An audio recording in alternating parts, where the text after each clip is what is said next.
ilan hooyoy hayeedaarin hooyoy hanana foogin hooyoy.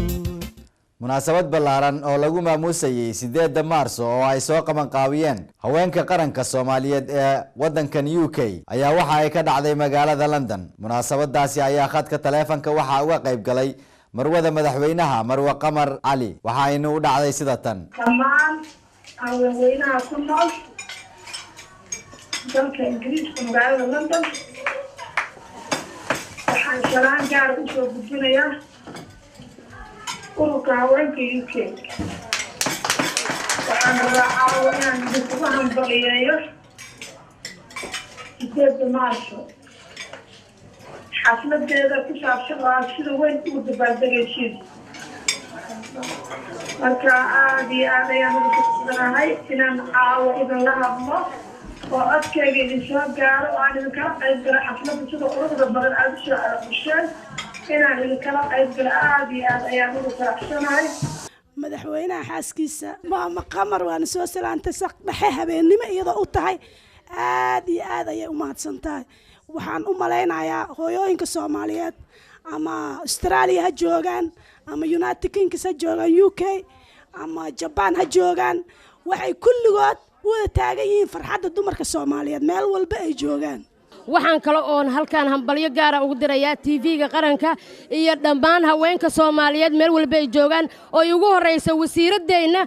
Khadiijo Maxamed Diiri oo leenahay hambalyo. waxaan kale oo halkaan u hambalyeynaa caawa marwadeena sharafta leh marwada madaxweynaheena Qamar Cali oo caawa halkaan nagala soo hadashay oo na soo hambalyeysay oo maanta ay tahay marwada madaxweynaha takaliya ee caawa nala feestaysay ee xafladda haweenka maalinta 8 Maarso nagala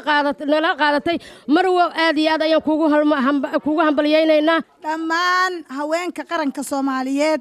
inta af Soomaaliga ku hadasha meel kasta oo joogaan shanta Soomaaliya waa Djibouti waa Soomaaliya waa Soomaalida Itoobiya waa Soomaalida Kenya joogta waa Soomaalida meel walba oo caalamka joogaan Afrika iyo Aasiya iyo Ameerika hambaliyo iyo bogaadin 8 Maarso kulankeena waa kulan khayr. anigoo ku hadlaya magaca gabdhaha Khaatume State of Soomaaliya meel kasta oo ay adduunka daafaheeda ka joogaan hadday tahay dalkii hadday tahay London hadday tahay America hadday tahay all over the world anigoo gabdhaha magacooda ku hadlaya waxaan hambalyo u dirayaa hooyooyinka Soomaaliyeed meel kasta ay joogaan iyadoo ay maanta tahay maalin hooyooyinka ah. waan ka gudoomay shahaadada sharafta ay gudoonsiiyeen gabdhaha qaranka Soomaaliyeed. shahaadadaasi waxay tagaysaa anigoo u sii jeeda xagga iyo taleex waxaan gaarsiinayaa gabdhaha Khaatumo ee ku nool magaalada Taleex. maamuuskan sharafta leh maalintii marwooyinka adduunka maamuyaasha Soomaaliyeed ma nabad baa macallinkii nolosha maamulkii guriga maamoy ma nabad baa markii macluusha dhacday tii ilmaheeda maraysay maamooyinka Soomaali ma nabad baa macallinkii aqoonta maraayadii adduunka maamooyinka Soomaaliyeed ma nabad baa markay colaada timaado tii lama ciinsaday maamooyinka Soomaaliya ma nabad baa masiirkii dan lahayn micno la'aanta la isku dilay tii ka murgootay maamada Soomaaliya ma nabad baa. haweenka Soomaaliyeed waa laf dhabarka ummadda iyo qaranka intaba wax la iska leeyahay maaha wax la diidi karana maaha waa iska caddahay waliba waayahan dambe practicalkeeda waa la arkay si caddaana marka waxaan leeyahay hadee ciidda aad ciidaysaan maanta waa idin kala qayb galaynaa tan iyo teeda kalena ilaahay nabadana u gaarsiiyo. hablaha Soomaaliyeed ee UK oo sharafta leh runtii UK haweenka ku nool waa haweenka Soomaaliyeed ee qurbaha ay ku dhaartaan dadka Soomaaliya joogo hadday hiil iyo hooba noqon lahayd hadday noqon lahayd dawladda qaranka Soomaaliyeed ee madaxweynaha uu ka yahay Xasan Sheekh Maxamuud ee marwadiisana hadda mar dhaweeyta idina hadlaysay Marwa Qamar aad iyo aad ay u mahadsantahay in nagala qayb qaadato laftigeedu xafladan.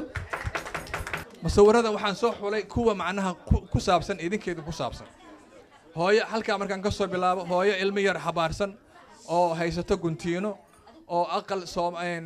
guryihii mudulada taagan waa culturekeenu ka mid yahay midda ku xigto aqal Soomaali bay taagan tahay waxay labisan tahay dhiil bay sidataa calanka Soomaaliyeed dhinac bay ku wadataa waxay labisan tahay dharkii toobkii iyo boqorkii dhaclaha hooyadu waxay iska noqotay maskiinad la iska dul saaran yahay marka walaalayaal cafiya idinkana annagana maaragtay noo soo duceeya runtii waxaan isku dayay dumarka dhibka ay qabaan inaan ka sugaanta ku sheego waad aragtay ninkoo luguna Maryam Mursal heestay qaado ninkii alifan anuga heesta la yiraahdo masayrka haddaan la waasho haddaan maryaha tuuro wixii meeshaas ka dhaca macaan wada yeelay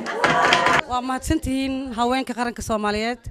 meel kasta ay joogaan iyo haweenka Soomaaliyeed hooyooyinka Soomaaliyeed hambalyo sanadkan sanadkiisa caafimaad hambalyeynaya ilaahay isku kaaya keenay waxaan salaamayaa marwada madaxweynaha oo nala soo hadashay oo na qiimaysay iyadoo meel fog joogta ayaan salaamayaa Yusuf Garabay warbaahinta qaranka Soomaaliyeed London